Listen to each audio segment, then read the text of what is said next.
Queridos hermanos, hace 25 años, un día como hoy, en otra iglesia, pero ante el único Cristo y el mismo altar de su sacrificio, de su entrega de amor, se daban en matrimonio dos jovencísimos, Sandra y Marcelo. No es que ahora no lo sean, pero tienen de a poquito acumulación de juventud. Y se hicieron por ese acto dos en una sola carne. De dos familias, los Ortiz y los Sidorú, formaron la propia, y que hoy, 25 años después, en este jubileo de plata matrimonial, vienen a agradecer y ratificar con la presencia de la fecundidad matrimonial, Joaquín y Tomás, sus hijos, con ustedes, sus familiares, sus amigos, con hermanos en la fe, que los felicitamos y con nuestra oración y afecto pedimos que este vínculo siga afianzándose por muchos años. Los primeros 25 años, a ver si nos vemos a los 50. El matrimonio, nos dice el catecismo, es un sacramento como el orden sagrado al servicio de la comunidad, porque el matrimonio no es privado, es público. Dice, inclusive para una visión cívica de la sociedad, la familia es la célula básica de la sociedad, no es algo privado, constituye el entramado social por antonomasia. Y es más, cuando uno lo integra, cuando uno del que lo integra ejerce un ministerio en la iglesia, como es el diaconado. Entonces vamos a decir una palabra sobre el diaconado.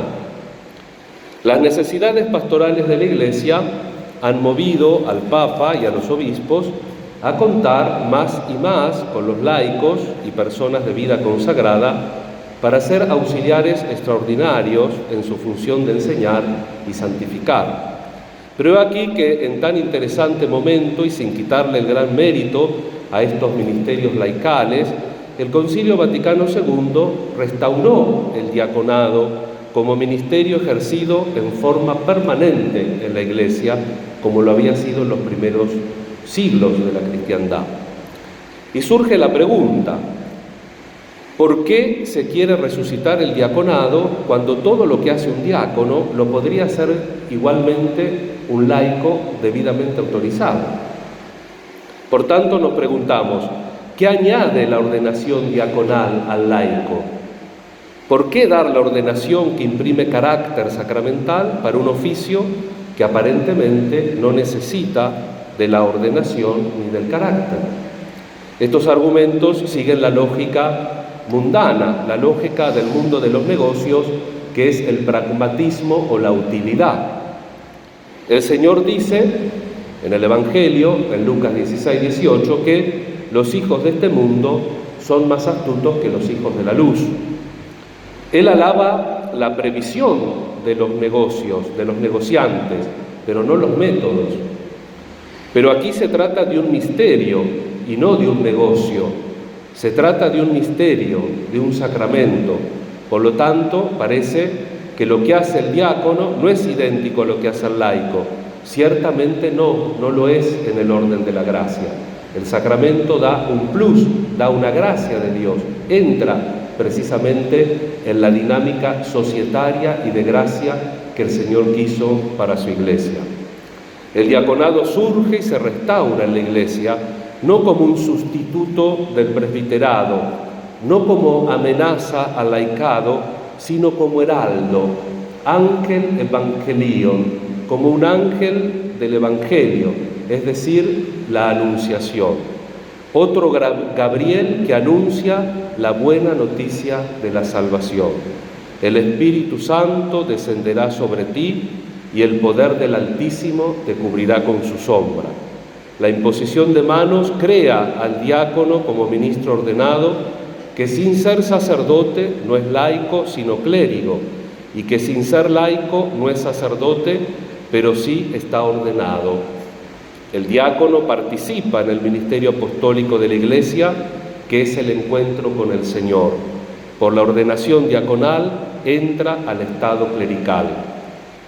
El día de su matrimonio es la fecha litúrgica de la primera aparición de la Virgen en Lourdes.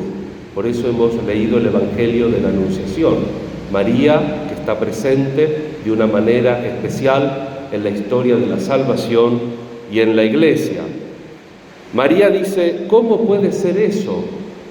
Lo dijo no porque no lo creyera, sino porque no lo entendía. Cuando el ángel le replicó, no le dio largas explicaciones, no pronunció una conferencia. Ella reaccionó sin otra conferencia tampoco, solamente dijo, yo soy la servidora del Señor, que se cumpla en mí lo que has dicho. Cuando los padres conciliares restauraron el diaconado en la Iglesia de Occidente, porque la de Oriente nunca lo perdió, fue animados con la fe de que la Iglesia necesita este ministerio apostólico, enmarcado, como ya lo hemos visto, entre el laicado y el presbiterado, como un brazo que le faltaba al obispo. El diaconado no viene como prótesis, no viene como miembro artificial, sino como brazo apostólico vivo por cuyas venas corre la sangre de Cristo siervo, el Hijo de la sierva del Señor. Al decreto conciliar responde el diácono, aquí estoy, Señor, envíame, como decía ayer Isaías en la primera lectura de la misa. Responde porque que se cumplirá lo que el concilio ha establecido, pues si falta una teología definitiva del diaconado, no falta la fe en su realidad revelada.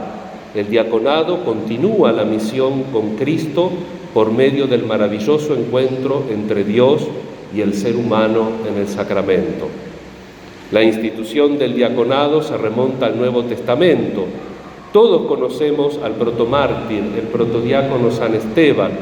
San Lucas nos dice en los Hechos de los Apóstoles que estos impusieron las manos sobre 7 hombres de buena fama, llenos del Espíritu Santo y de sabiduría, para que atendieran las necesidades de las viudas de habla griega. Ellos eran de habla griega también y libraron a los apóstoles de las preocupaciones temporales para que se dedicaran mejor a la oración y a la predicación. El ministerio diaconal es triple. El diácono se ordena al ministerio de la palabra, la liturgia y la caridad. Ministerio triple porque en el hacer del diácono como persona que es, esos 3 oficios son concéntricos. Quiero decir que giran en torno a Cristo siervo como a su centro en la persona del diácono. No se traza una circunferencia sin designar su centro primero para allí apoyar el compás. El centro define la circunferencia. Como Cristo siervo debe definir el triple ministerio diaconal. Si Cristo está en el centro, todas las acciones se referirán a llevar al centro a los demás, sirviendo a los demás, al decir de Pablo, obrando la caridad en la verdad. El matrimonio. La alianza matrimonial, por la que el varón y la mujer constituyen entre sí un consorcio de toda la vida, ordenado por su misma índole natural al bien de los esposos y a la generación y educación de la prole, fue elevada por Cristo nuestro Señor a la dignidad de sacramento entre los bautizados, nos dice el derecho canónico. Tengo que pasar aviso porque soy canonista, entonces tengo que nombrar el derecho canónico, si no catecismo nada más. El matrimonio cristiano es una realidad terrena y un misterio de salvación. La Sagrada Escritura se abre con el relato de la creación del hombre y de la mujer a imagen y semejanza de Dios. Estamos comenzando, no quise alterar el ciclo normal, hoy en el tiempo ordinario estamos comenzando con la lectura continua del Génesis. El Génesis, digamos, la coronación de la creación es el hombre. A veces estamos desdibujados un poco. Cuando Dios piensa en la creación, piensa en el hombre. Cuando Dios piensa en la redención, piensa en el hombre. Y nosotros esto no lo tenemos, digamos así, como natural.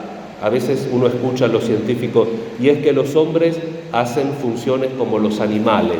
Por ejemplo, come como el burro, como la vaca. No, al revés, la vaca come y el burro come como el hombre. Porque en la inteligencia de Dios, en el proyecto de Dios, lo primero es el hombre, no es la vaca. No tengo nada contra los animales, ojo, ahí hay un perrito, todo bien. Pero digamos, el proyecto de la salvación es el hombre. Entonces el matrimonio precisamente está en el génesis de la historia. Y la Biblia se cierra con la visión de las bodas del Cordero en el Apocalipsis. De un extremo a otro de la Biblia se habla del matrimonio y de su misterio, de su instrucción y del sentido que Dios le dio de su origen y de su fin, de sus dificultades también, nacidas del pecado y de la renovación en el Señor. Todo ello en la perspectiva de la nueva alianza de Cristo y de la Iglesia. Cuando San Pablo quiere decir que el matrimonio es un misterio, dice que lo refiere a Cristo y a la Iglesia, porque es un misterio de crecimiento mutuo y por lo tanto es un misterio de donación, hay que darse. Claro que no puede uno solo, tiene que ser de dos. Por eso vieron que dice que nunca hay que meterse en las peleas, porque después el golpeado es el de afuera. Es un misterio de dos, para crecer, para encontrarse, pero en definitiva tiene que ser un misterio de donación, de entrega. Por eso San Pablo, cuando lo refiere a Cristo, a la Iglesia, dice que es un misterio. Un misterio no es algo que no existe, pero un misterio es algo que no puede definirse y que cada uno tiene que hacer, evidentemente, su propio camino. A propósito del matrimonio, los evangelios nos ofrecen dos datos fundamentales que se remontan a Cristo mismo. Primero, Jesús confirma la institución matrimonial ya aprobada en el relato del Génesis. Segundo, añade una consideración escatológica de los fin de los tiempos y muestra que la búsqueda del reino de Dios antecede al matrimonio y por tanto buscar y consagrarse al servicio del reino de Dios puede ser bien por la consagración total en el celibato o bien por la vía de casarse en el Señor. Encontramos también en el Nuevo Testamento el símbolo profético del matrimonio para el anuncio de la consumación del plan divino, la glorificación celeste definitiva donde los cristianos unidos a Cristo celebrarán sus bodas eternas con Dios. Pero entró el pecado en el mundo y el matrimonio también resiente de la esclavitud del pecado. La experiencia del mal se hace sentir también en las relaciones del hombre y la mujer. En su misericordia, Dios no abandonó al hombre pecador. Tras la caída, el matrimonio ayuda a vencer el repliegue sobre sí mismo, el egoísmo, la búsqueda del propio placer y abrirse al otro, a la ayuda mutua, al don de sí, nos recuerda el Catecismo de la Iglesia. El matrimonio es un sacramento en el sentido estricto y verdadero de la palabra, confiere la gracia que significa. Esta gracia conduce a la perfección, el amor natural y mutuo de los esposos, confirma la indisolubilidad del vínculo conyugal y santifica a los que lo contraen.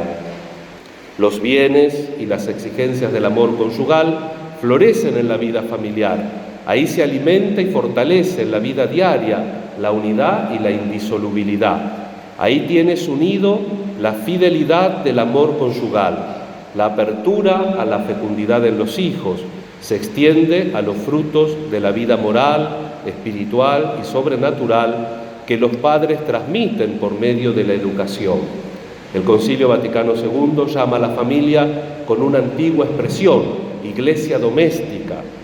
La familia de Sandra y Marcelo está al servicio de la comunidad como todo matrimonio, en la medida que siguen buscando mantener las individualidades propias y la comunión entre ellos y sus hijos, y fomentando la unidad por medio del amor que debe ir creciendo, madurando y purificándose con el tiempo, abriéndose y no replegándose sobre sí. Las familias cristianas, hoy más que nunca, deben mostrar la riqueza de esta vocación, porque le hace bien a la Iglesia y le hace bien a la sociedad. El servicio del diácono permanente, en su mayoría ejercido por hombres casados, enriquece el servicio a la Iglesia con la experiencia de la propia familia. Decía el documento de Santo Domingo de la Conferencia Episcopal Latinoamericana: continuaremos nuestra reflexión sobre la espiritualidad propia de los diáconos fundamentada en Cristo siervo, para que vivan con hondo sentido de fe su entrega a la Iglesia y su integración con el presbiterio diocesano. Queremos ayudar a los diáconos casados para que sean fieles a su doble sacramentalidad, la del matrimonio y la del orden, y para que sus esposas e hijos vivan y participen con ellos en la diaconía. La experiencia de trabajo y su papel de padres y esposos los constituyen en colaboradores muy calificados para abordar diversas realidades urgentes en nuestras iglesias particulares.